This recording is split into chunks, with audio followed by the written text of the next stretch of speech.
Okay, so we're just finished Galway regionals, and Lily here has topped hometown player. Hometown player. So how was it? What did you play?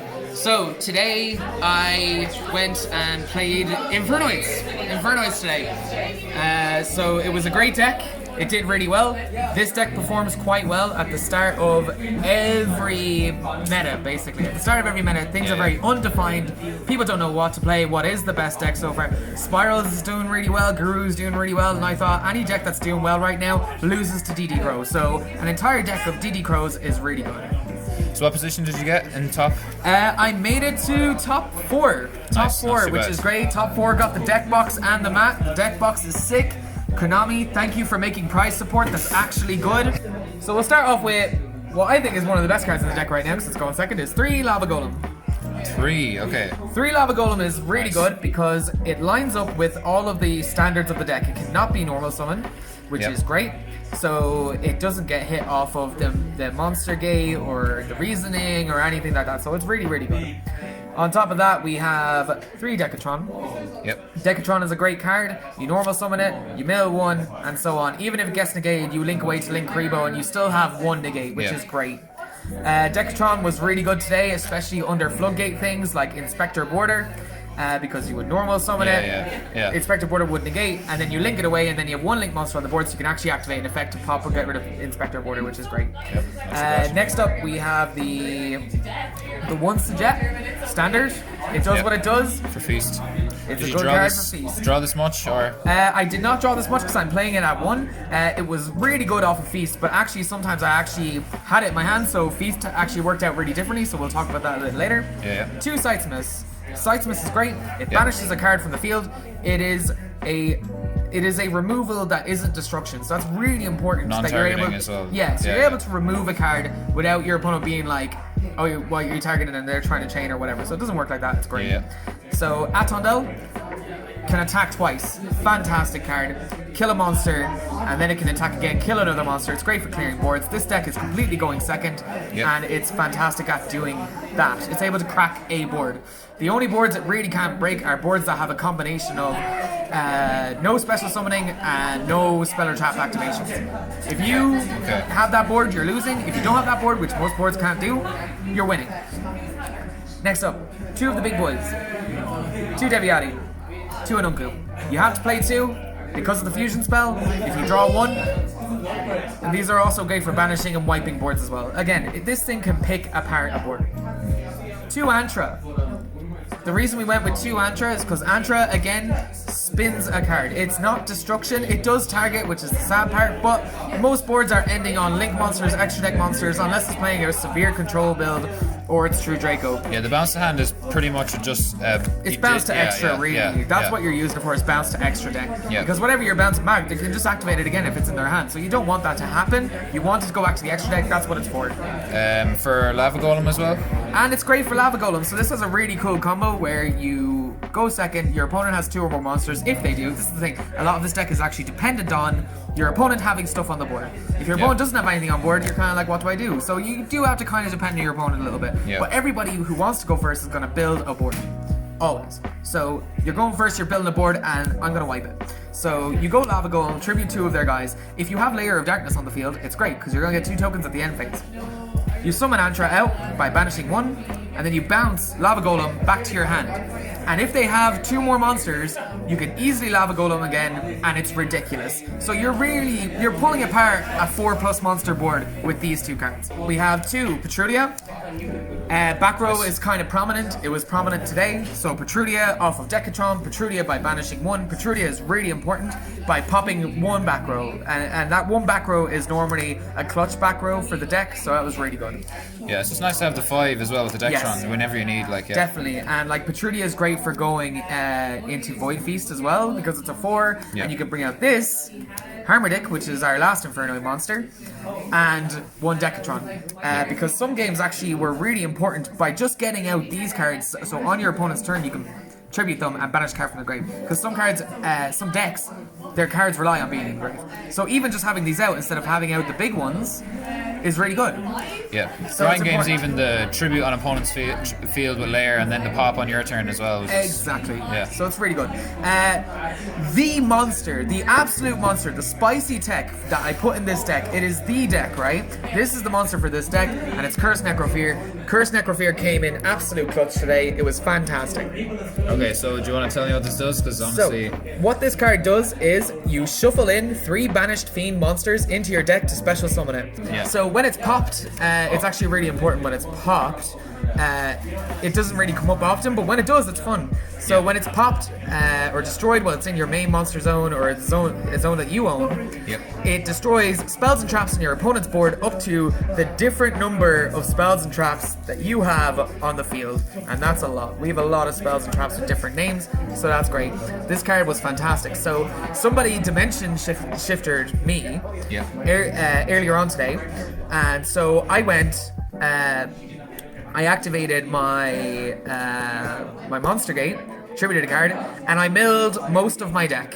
And because of Dimension Shifter, it all got banished, but I was actually able to fix my deck by returning 3 of my Infernoid cards and then resolving the fusion spell. yeah, that's pretty cool actually. Yeah. Because the fusion spell was in my hand, so that was really, really good. So that's the monsters. The monsters were great. I wouldn't change anything about these monsters. This was fantastic. This is a really great tech for really fixing your board, so I love doing that. So, on to the spells and traps, where I'll start with traps because there's not many of them. It is 1 Void Feast. What a card. You can search it a few different ways. It does really good stuff.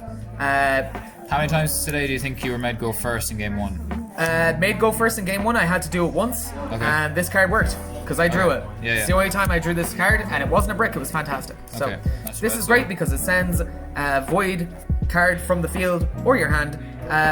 For the longest time, I didn't know it was from hand, which is probably why I never topped before. Now I have, because I know that I can send stuff from my hand, it's great. And there's also another tech that we play to actually work with this, which is really good, and we'll go over that in a minute. So 3 evenly matched.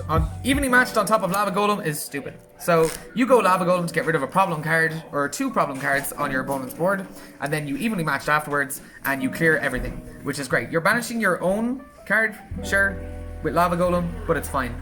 You're just focusing on clearing the board, getting it empty, and going for the OTK, because the OTK is actually stupidly easy to resolve now that we have a new card that came out of the newest set, and I'll go over that now in a minute. So those are the traps. Next up, spells. We'll go through all the 1-ups first. Did you ever feel as well, some people are saying to play like things, you know, Imperm or anything like that. Would you think of playing any of those, or are you happy? Imperm is in the side. It's better in the side. Yeah. Sometimes you're going up against decks where Imperm just isn't happening. Yeah, so okay. without Imperm, the deck works fine. Yep. Also, Imperm is a really, really tough card to draw into in the late game because you've already established a board, your opponent's established a board, and it's a grind game at that stage. Impermanence kind of can come in clutch, but you're not able to activate it from your hand at that stage because you have monsters on the board and so on. So Impermanence side is fun. Yeah. Alright. So, 1-up spells. 1 for 1. I didn't know about this card. I resolved it once today, and it got ashed. Well, sorry, I didn't resolve it. It just got ashed. Yeah, so yeah. I don't like discard it. as well. I think I'll take it out. Yeah. But then again, this deck I feel works better when it's working with over 40 cards. Yeah. You so just this- don't want to draw the garnets, basically. You just don't want to draw the garnets. So like this helps you fix your hand as well. Obviously, if you have a big Infernoid, you can just discard it, get out the Decatron clones another one, and so on. Yep. Next up, card destruction. Okay, so this is a card that not many people are playing. How did you feel about this now? This card was bogus. Like, this card was crazy. So this card, what it really did for me was it helped fix my hand. So I'm drawing a bunch of bricks. I don't know what my opponent is drawing. Unless they're playing stuff like Dangers Shaddolls or Dangers or something like that. That's where this card is tough. But I genuinely feel like this card has resolved and fixed my hand 4 or 5 times today. Okay. And it gets Infernoids into the grave from my hand, and what I draw off of it is great. Because there's really only 5 or 6 cards in the deck that I don't want to have in my starting hand, and if I get them and I have this, that gets rid of them. So it's fine. Alright, fair. Next up, Reasoning. Reasoning's great. Reasoning is in the deck for a reason. How do you feel about this as well? Because a lot of people now are cutting this just because they're kind of just unhappy with the randomness of it or whatever. Well, this is the thing, because like most people will just call 1 anyway. Yeah. But I find whatever mills your deck to the grave, works. This works. Yeah, Like, one card just free. Yeah, Okay. regardless of whether or not your opponent calls right, or whether or not your opponent predicts what you're playing based off just activating this first, you're still going to get Infernoids in the grave, and the times that you don't get Infernoids in the grave, that's fine, because it's only one card in your starting 6, so who cares? Yeah. It's an easy card, As long I as guess, you- to side out too if you really dislike it, you know, that kind of way. Yeah, exactly, and I can side it out if it's not working for me in a game. Next up is 1 Terraforming. Okay, nice. Terraforming is great because there are 4 field spells in this deck that we want to search, and one of them is a Mystic Mine because Mystic Mine sucks. In this deck, anyway, I think so. One of the field spells that we're searching in this deck is Void Expansion. Expansion so- was nuts today. And you didn't play Metaverse. No, I didn't. Did you side it? Nope. Okay. I didn't like it because it was a severe going first card, and the extra deck is actually quite tight for this format because the format's very broad, so you only have so many things. You need to have the most impactful cards against the most decks, and Yeah. Metaverse doesn't do that. So the reason we want to search this card is that when you activate it, it gives you the overall effect of being able to use your Infernoids from the field as well as the graveyard, or a combination of both, to summon your Infernoids, which is fantastic. Every standby phase, if it remains up on the field, it's giving you an Infernoid token, which is fantastic. So it works really well because it's generating tokens at the end of that turn. After the token's generated, you're using it to tribute off stuff, etc. And it worked really well for me. And it also worked really well in Void Feast. So I'm drawing Void Feast and this together. Usually that's nothing. But now I can activate this, search this, activate this, be able to summon Infernoids much more freely because I'm using my board and my hand, or my board, my hand, or my grave. And then I just set this, and in the standby phase, bang, that's gone, and you have 3 Infernoids out. This card is brilliant. I don't know why other Infernoid players don't play it, because it really does help the deck in clutch situations where you draw Infernoids and you only have 1 on the field, and then you only have 1 in the grave, and then you have only 1 in your hand. Okay, yeah. I see You know what I you're saying. mean? So it it just really gives you a helps. bit of elbow room, basically. And Yeah, a little more leeway because the deck is tight in its functioning. The restrictions on the deck make it hard to play, especially when Decatron goes off and you're not keeping track of what level it's at. That's important that this card is there because this card allows you to get rid of your Decatron from the field yeah. Okay. if it's a level 11 or level 12, which is great. So terraforming into that is True, great. yeah, I never actually thought of that for the Dectrons. It's not bad, yeah. It's really good for that. So 3 Layer of Darkness, standard. This deck tributes as cost. Why not tribute your opponent's monsters? That's the reason the deck works right now. The deck was kind of dead before Layer came out. Layer of Darkness was my favorite deck. I loved it. I loved Lilith. I loved all the cards that were in it. I thought they were great. I wish I could play a load more Layer cards that are better in the deck, but there aren't. This is the only good one. Lilith So you is never- okay, but Yeah. this is the best one. So Ever since Metaverse, you probably wouldn't consider playing a going first build, no? no, I don't think a going first build of this works, but it can go first. But Yeah. that's kind of a crapshoot when you're going second and you're going first with this, because you can sometimes just draw Rick going second cards. That sucks. Next up is the draw power. Draw power is really important, so it's all about draw power or mill power. Drawing. You don't need that many copies of things in your extra deck. Your extra deck's not really important in this. You want to control the board or you want to OTK, and you can do both with this. It's fine. This card is great. I know it's really expensive right now. Any other alternative that's cheaper, I mean, you can play Desires, but if you're playing Desires, I highly recommend you push the deck to over 50 cards. And even at that, it's still not that great. This card is really, really good in this deck. There's no arguing that. Yeah. Again, draw power or mill power. Mill power is great. This card coming back to 3 was one of the happiest days of my life because I realized I could pick up Infernoids again and not have to worry about playing anything that's way too meta or way too expensive. I say expensive, but this card is here. Whatever. This card is great. There's a reason it's there. Because you Lava Golem for 2 tokens on the end phase. Activate this, tribute that Lava Golem, and then mill till you get something. And then you can actually end up with a full board of tokens at the end, which is fantastic. Because that gives you leeway to tribute and banish from your opponent's graveyard on the next turn. 3 Vanishment and 3 Void Imagination, which are standard, Fusion Spell, and the Searcher for the Fusion Spell or the Void Feast.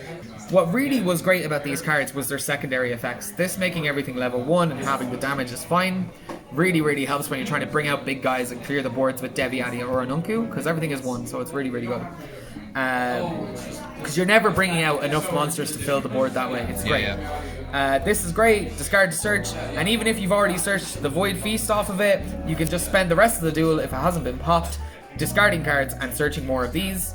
out of your deck. And if you're going first and you side these in, you're just getting them, discarding them, and thinning out the deck so that when you are drawing, you're drawing all your power cards, all your power spells, and all your powerful monsters. People often forget as well about the Void Vanishment second effect. Did that ever come up for you today? Void Vanishment actually saved me today because I almost forgot about its effects.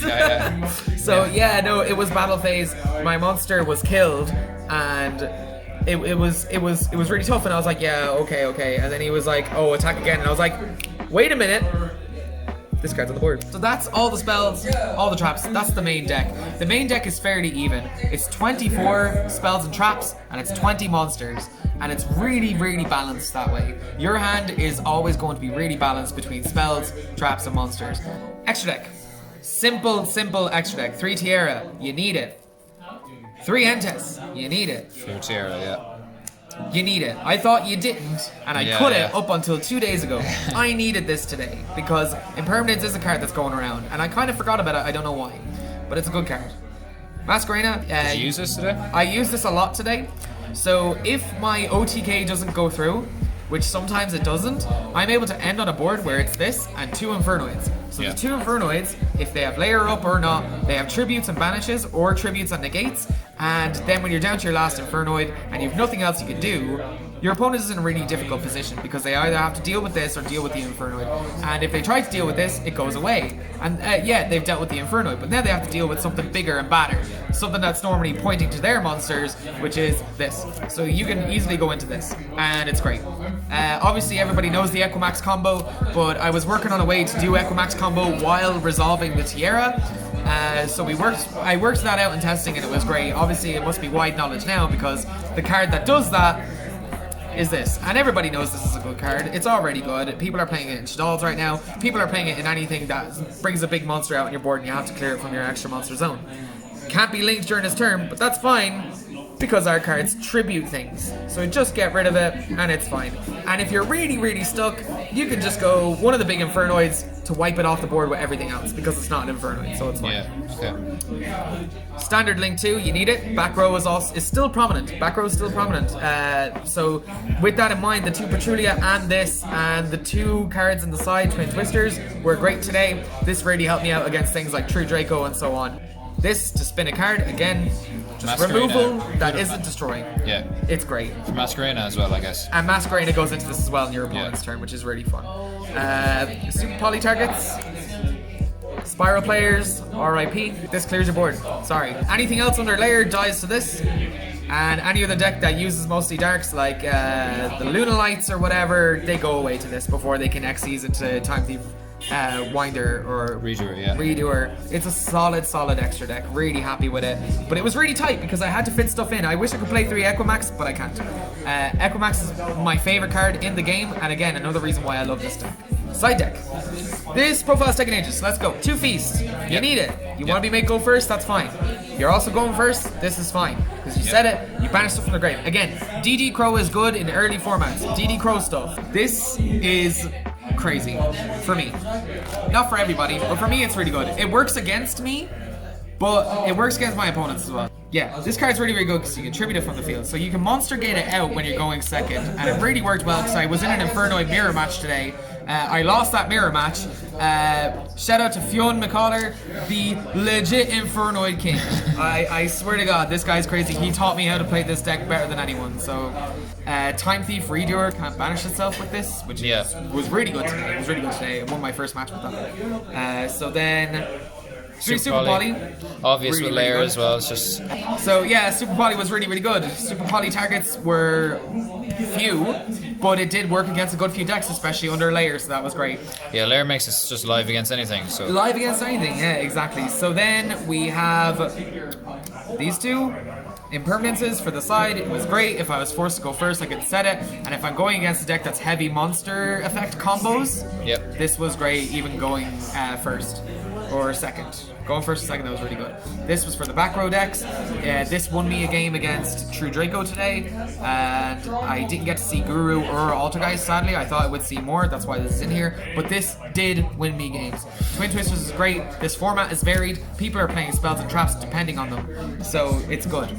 It's Okay, just good. so anything that you would change now off the top of your head? Big changes or anything like that? Off the top of my head, the big changes were, well, I'm gonna get in touch with Konami and get them to unban grass. That's about it. I want this deck to be bigger. I want to mill more. I want to do really cool things, but I can't. It's banned for a reason. I think this deck is really good right now. I'm gonna be playing it going forward. We're gonna see how the meta shapes up because the meta is really going to. It's really going to form up soon, and when it does, it's gonna. I'm gonna be able to see whether or not DD Crow is good. I think a deck like this in a super diverse format is solid as well. Like absolutely. It's really good in diverse formats because it hurts so many things. But when you get that impossible tier 1 or tier 0 meta deck, this can have trouble against that. Yeah, especially I think personally anyway, against things like Guru or Ultrageist or True Draco. Well, rip True Draco, but anything that doesn't use the extra deck, this deck just cannot. It has trouble going against that, but what I normally do when I'm going against a deck like that has no extra deck stuff is I just reduce the amount of big Infernoids and I reduce the amount of the imaginations. Yeah, because you don't don't play need like them. a trap. And I just play a trap heavy, spell trap, and so on build to go against decks like that. Because it's great, because once you play against a deck that isn't using the extra deck too much, it's the easiest side, you know it. You know it's like, oh, I know exactly what I'm going to side out, and then all you have to think about is what you're going to slide in, and that's it. Shout out to sheep tokens. I summoned a lot of them today. I summoned a lot of sheep tokens today. Congrats on your win. Thank you. And you're going to play this in your next regionals as well? I'm going to be playing this for a long time at my locals here in Dungeons and Donuts. I'm going to be developing this deck as much as I can. Thank you to Dungeons and Donuts for hosting this event today. They were great. They are also the official sponsor of Team Skull Mariners, which is the channel you're watching this on. It was a great day. The donuts were great. The coffee was great. The challenges were great. Shout out to our judge, David. He was great with the rulings today. He was really, really solid as a judge. Nobody had any problems. He's by himself as well. So. He was by himself, so it was really good. A 43-man tournament with just one judge. It's like, that's tough. Thank you to Jerry and Ronan and James who work here at the shop. They had a great setup for today, and they were great hosts. And yeah, that's really all I can say. Good coffee, good donuts, good wins. What else do you want? That's what you get at Dungeons and Donuts. So thanks for watching the deck profile and subscribe to Team Skull Mariner.